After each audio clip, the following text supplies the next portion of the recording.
कुछ लोग कहते हैं कि पिता का भाव नवा भाव होता है और कुछ लोग कहते हैं कि पिता का भाव 10वां भाव होता है।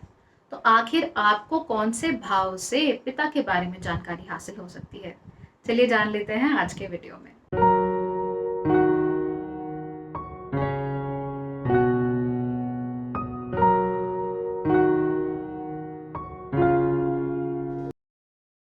नमस्ते, भाग्यश्री होलिस्टिक एस्ट्रोलॉजी में आप लोगों का एक बार फिर से स्वागत है। यहाँ पर हम बात करते हैं पॉजिटिव एस्ट्रोलॉजी की, इंस्पायरिंग एस्ट्रोलॉजी की और साथ ही साथ होलिस्टिक एस्ट्रोलॉजी की भी। यानी कि एक ऐसा ज्योतिष जो कि आपके पॉजिटिव पॉइंट्स को मैक्सिमाइज कर सकता है और आपके नेगेटिव पॉइंट्स को मिनिमाइज करने में भी आपकी मदद कर सकता है। इस चैनल पर आपको बहुत सारे वीडियोस देखने को मिलेंगे, लग्नों के, चंद्र राशियों के, नक्षत्रों के, हाउसेस के। So what ever you want, it's pretty much available on this channel. हाँ, लेकिन अभी मैंने secrets of the 9th house का वीडियो जो है वो अपलोड किया। अपलोड करते करते मुझे एक बात ध्यान आई कि 9th हाउस और 10th हाउस के बीच में लोग काफ़ी कंफ्यूज रहते हैं कि जब पिता का घर देखना हो तो वह वो कौन से हाउस से देखना है, 9th से देखना है या 10th से देखना है। अ लॉट ऑफ पीपल से कि आप 10th से देखिए, अ लॉट ऑफ पीपल से कि आप 9th से देखिए। तो एक्चुअली में इसको देखने की वजह क्या है और हमें कौन सा घर देखना चाहिए, so that we understand where to go. तो ये पर्सनल एक्सपीरियंस से मैं आपको बताऊंगी। सो ये वीडियो बहुत ही छोटा होने वाला है because I am going to make small comments here and there so that you can understand. Okay, so 9th house कौन सा हाउस होता है? 9th हाउस होता है धर्म का। धर्म यानी राइचियसनेस, सही तरीके से जीवन जीना, सही तरीके की जीवन शैली, सही तरीके के संस्कार, सही तरीके के आचार और विचार। द 9th हाउस हमें बताता है कि हमारी आने वाली पीढ़ियां, not just our children but children of the children. इसके अलावा हमारे गुरु के बारे में भी 9th हाउस हमें बताता है। और 9th हाउस जो है वो पिता के बारे में बताता है। यानी कि अगर आप मेरी माने तो जब भी आपको पिता की पोजीशन देखनी हो, आप पिता के साथ क्या रिलेशनशिप है वो देखना हो, तो आप हमेशा 9th हाउस को देखिए।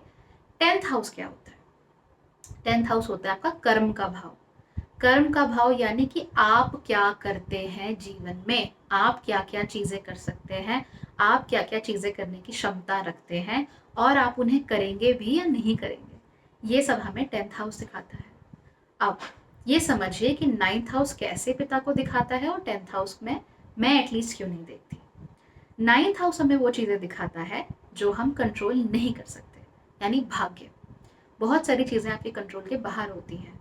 कौन से स्कूल में आप जाते हैं ये आपके कंट्रोल में नहीं होता। आपके माता पिता कौन है ये आपके कंट्रोल में नहीं होता। उनका जीवन कैसा चल रहा है ये आपके कंट्रोल में नहीं होता। आगे जाकर आप शादी करेंगे और वो शादी आपके लिए क्या क्या नई चीज़ें लेकर आएगी वो आपके कंट्रोल में नहीं होता है।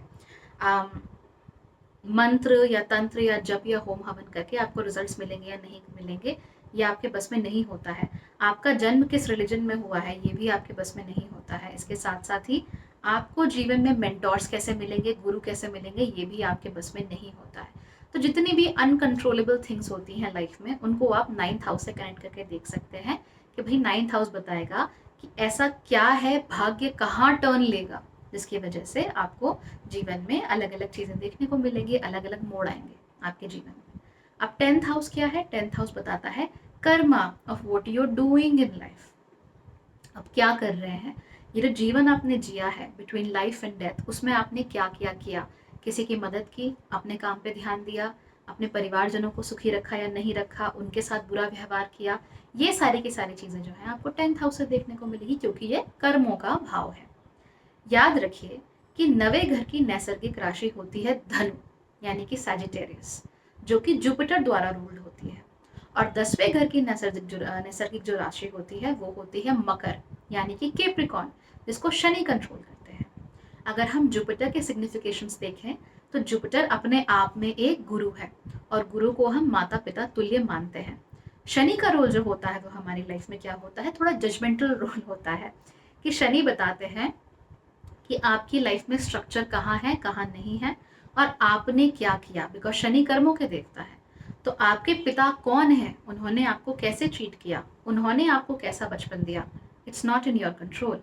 लेकिन आपने उन चीज़ों को लेकर जो भी आपने फेस किया हो, अच्छा या बुरा, उसकी वजह से आप क्या बने और दुनिया में आपने क्या किया, that is your 10th house. तो शनि जब कंट्रोल करेगा तो वो कर्मों पे कंट्रोल करेगा because Shani has a very tight grip. And जो जुपिटर है, जुपिटर क्या करेगा, वो उन चीज़ों को कंट्रोल करेगा जो कि आपके हाथ से बाहर है, राइट। तो Your parents are out of you can't control them, you can't choose your parents, but you can definitely choose कि आप जीवन में कर्म क्या करते हैं। और शनि आपको वो चॉइस देता है कि आप इस बात का ध्यान रख सकें कि whether you are able to change things और नॉट। और नवा और 10वां घर यानी controllable things and non controllable things, वो लाइफ में इतने पास पास हैं दैट समटाइम्स हम उनके बीच का डिफरेंस भूल जाते हैं। नवा घर यानी मान अनकंट्रोलेबल चीज़ें, यानी मान लीजिए कि बचपन में आप को ज़्यादा घर वालों से प्यार नहीं मिला, you are not able to get lot of love from your family. हो सकता है कि आपको अच्छे से ट्रीट ना किया गया हो, उसकी वजह से 10वें घर में आप क्या करते हैं? क्या आप दूसरों को भी बुरी तरीके से ट्रीट करते हैं, या फिर अपने बुरे ट्रीटमेंट की वजह से आप ठान लेते हैं कि भाई मैं किसी को ये फील नहीं होने दूंगा जो मैंने फील किया है। आप उसका करते क्या है, उस भाग्य का, उस डेस्टिनी का, ये 10वां घर बताता है, राइट। एंड अगर आपके 9वें और 10वें घर में स्ट्रेंथ है तो भाग्य फिर आपका कुछ बिगाड़ नहीं पाता, क्योंकि आपके अंदर जुझारूपन होता है। बहुत सारे लोग दुनिया में गरीब होते हैं, बहुत सारे लोगों के ऊपर बार बार मुसीबतों का पहाड़ टूटता रहता है, लेकिन उन मुसीबतों के पहाड़ से वो कैसे लड़ते हैं, कैसे उबरते हैं, अपनी विल उस पर इम्पोज कर पाते हैं या नहीं कर पाते, ये हमें 10वां घर बता देता है। अगर आपका 9वां घर काफ़ी पावरफुल है, अच्छी तरीके से नहीं बोल रही हूँ, I am not saying it's auspicious, I am just saying it's powerful. अगर आपका 9वां घर पावरफुल है और आपका 10वां घर एम्प्टी है एंड यू डोंट सी कि आप 10वें घर का स्वामी भी बहुत पावरफुल है, तो क्या होता है कि बहुत सारे लोग ऐसे होते हैं जो अपने भाग्य के गुलाम हो जाते हैं। यानी भाग्य ने मुझे ऐसा बनाया है, मैं ऐसा ही हूँ, मैं इसमें कोई चेंज नहीं कर सकता, जो कुछ भी है भाग्य भरोसे है। तो जो हवा में सूखा पत्ता उड़ता रहता है या प्लास्टिक उड़ता रहता है, वो उसकी तरह उड़ते रहते हैं।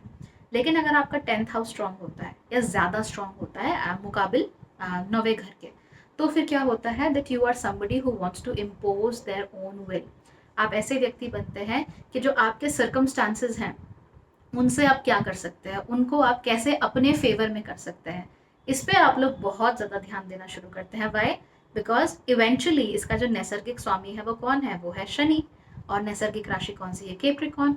और ये दोनों ही organisations, hierarchies, will power, judgement and working things out, इन सब चीज़ों को डिनोट करते हैं। तो भाग्य ने आपके साथ क्या किया और आपने उसका क्या बनाया, ये 9वां और 10वां घर जो होता है आपकी कुंडली का, वो डिनोट करता है।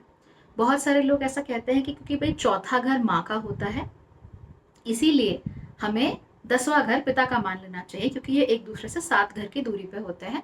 I don't believe that logic is true, because in my experience में 10वें घर को देख के कभी किसी के पिता के बारे में सही नहीं कर पाई, लेकिन जब 9वें घर को देखते हैं तब आप ज़्यादा एक्यूरेटली प्रिडिक्ट कर पाते हैं कि पिता से, गुरुओं से, आपकी लाइफ के जो मेल फिगर्स होते हैं, फीमेल भी हो सकते हैं बट मोस्टली मेल होते हैं, जो एल्डर मेल फिगर्स होते हैं वो आपको लाइफ में क्या क्या दे सकते हैं, कुछ देने की क्षमता रखते भी हैं या नहीं रख पाते। तो ये चीज़ें भी हम इस 9वें घर से देख सकते हैं। So again, uncontrollable things like father, like gurus, like mentors, the school that you chose, etc., etc., they are the 9th house. And आप उससे बनाते क्या हैं, that is the 10th house. अगर आपको अभी भी समझ में नहीं आ रहा है तो let me give you an example. 2 लोग हैं मान लीजिए, एक का 9वां घर 9वें घर में मानता है, किस्मत में मानता है, एक मेहनत में मानता है कि भाई मैं जो चाहूँगा मैं वैसे बनाऊँगा। दोनों को ही मिट्टी का एक ढेर मिला। तो जो व्यक्ति बहुत ज़्यादा किस्मत में बिलीव करता है, हो सकता है कि वो क्या सोचे कि भाई रास्ते में चलते हुए मुझे एक मिट्टी का ढेर मिला है, मुझे नहीं पता मुझे इसका क्या करना है, एंड वो बस उसे ऐसे ही छोड़ के आगे चल देता है अपनी ज़िंदगी में, उसका इस्तेमाल नहीं कर पाता। लेकिन जो दूसरा व्यक्ति होता है वो उसी मिट्टी के ढेर को देखता है और सोचता है कि इसका तो मैं एक घड़ा बना सकता हूँ, तो वो उसका एक घड़ा बनाने की कोशिश करता है एंड देन फिर उस घड़े को लेकर वो आगे बढ़ता है, जिसकी वजह से लाइफ में अगर उसे आगे कोई प्रॉब्लम हो, उसे प्यास लगे, तो एटलीस्ट वो पानी को स्टोर कर सकता है। तो ये एक छोटा सा, I hope it this example work, पर एक छोटा सा एग्जाम्पल था ये बताने के लिए कि 9वें और 10वें घर का फ़र्क क्या होता है। अब अगर ये दोनों व्यक्ति अपने अपने गांव लौटते हैं तो पहला वाला तो जैसे गया था वैसे ही आ जाएगा, तो उसकी क्या ख्याति हुई, उसकी क्या कीर्ति हुई, कुछ नहीं। लेकिन जो 10वां घर वाला जो व्यक्ति है जिसको मैं रिप्रेजेंट कर रही हूँ 10th हाउस से, वो जब पहुँचता है तो उसके हाथ में घड़ा होता है एंड फिर इस व्यक्ति की कीर्ति होती है। कीर्ति क्यों होती है? क्योंकि उसके सामने कोई चीज़ आई और उसने अपनी रिसोर्सफुलनेस का इस्तेमाल करके उस चीज़ को अपने मन के अनुरूप ढालने की कोशिश की। यही वजह होती है कि जब आपका 10वां घर खाली होता है या फिर उस 10वें घर में प्रॉब्लमैटिक ग्रह होते हैं या फिर 10वें घर का जो स्वामी होता है वो बहुत ज़्यादा स्ट्रांग नहीं होता, it lacks strength, in that case आप लोग किस्मत को रिज़ाइन कर देते हो। एंड ऐसा बहुत सारे लोगों के साथ होता है। It's not uncommon that a lot of people just resign to fate. और अगर 10वें घर में पावर बहुत ज़्यादा हो, व्यक्ति का जो 10वें घर का स्वामी है वो अच्छी कंडीशन में हो, उस पर दृष्टियाँ, नियुतियाँ हैं वो अच्छी बन रही हों, इन दैट केस आपको ऐसा व्यक्ति मिलेगा जो दुनिया के बड़े से बड़े ऑब्स्टिकल्स से भी लड़ने की क्षमता रखता है। आपको हीरोज़ यहाँ पर मिलेंगे, चाहे वो कुछ भी करते हों ज़िंदगी में, किसी भी तरीके से हीरो हों। You will find heroes who fight against all odds. तो ऐसे भी व्यक्ति होते हैं जो बिल्कुल गरीब होते हैं, उनके पास कुछ भी नहीं होता, लेकिन फिर भी वो जितना हो सके अपने बच्चों को एजुकेशन देते हैं, जितना हो सके अपने बच्चों को हो सकता है कि डॉक्टर इंजीनियर ना बना पाए लेकिन कुछ तो बना ही देते हैं, सो दैट वो अपने लिए अरेंजमेंट कर सके अपना जीवन अच्छे से जीने का। उनकी शादियां करा देते हैं and they live a generally happy life. तो नवा घर आपको ये चीज़ें प्रॉमिस कर सकता है। एक ब्लेस्ड लाइफ कैसी होती है, एक सुखी जीवन कैसा होता है। पैसे पे ध्यान मत दीजिए नया घर जब आए, ये देखिए कि सुख क्या होता है। और सुख का बहुत बड़ा कनेक्शन हमारे संस्कार के साथ होता है, संस्कार का बहुत बड़ा कनेक्शन हमारे 9th हाउस के साथ होता है। तो अगर आप ये सब चीज़ें समझना चाहते हैं तो मेरा जो 9th हाउस वाला वीडियो है उसको ज़रूर देखिए। प्लस अभी मैं 10th हाउस वाला वीडियो भी बनाऊंगी, I probably make it tomorrow, ताकि मैं 10वें घर को ज़्यादा डिटेल में समझा सकूं। लेकिन क्योंकि मेरे दिमाग में एकदम से थॉट आया कि लोग 9वें और 10वें घर में काफ़ी कंफ्यूज हो जाते हैं, इसलिए मैंने सोचा कि मैं एक छोटे से वीडियो के और कुछ बहुत ही प्रिमिटिव एग्जाम्पल्स की मदद से आपको 9वें और 10वें घर का फ़र्क समझा सकूं, और साथ ही साथ पिता के लिए कौन सा घर देखना है वो भी समझा सकूं। पिता के लिए हमेशा आप 9वां घर देखिए, 10वां घर विल टेल कि आपके कर्म क्या हैं, आपके पिता के नहीं, आपके कर्म क्या हैं, आप कैसे दुनिया से इंटरैक्ट करते हैं, आप कैसे दुनिया के साथ अपना जो भी संबंध है वो बना पाते हैं, और दुनिया आपको कैसे कैसे नज़रिए से देख सकती है। What part of your personality will shine, how will you B looked upon in the world, और दुनिया की जो हायरार्की है उसमें आप कहाँ फिट होते हैं, ये 10वां घर दिखाता है। ओके, तो इसका ऑब्वियसली पिता के साथ तो कनेक्शन होता है, लेकिन पिता के साथ कनेक्शन का मतलब ये नहीं है कि ये घर पिता को दिखाता है। पिता के लिए हमेशा 9वां घर ही देखिए। तो I hope I made sense. Okay, कोई कंफ्यूजन है तो प्लीज़ आप कमेंट्स में पूछ लीजिए, I will try to answer. So that's all for today, for a very short video, and I hope you have a good time. Thank you so much for watching.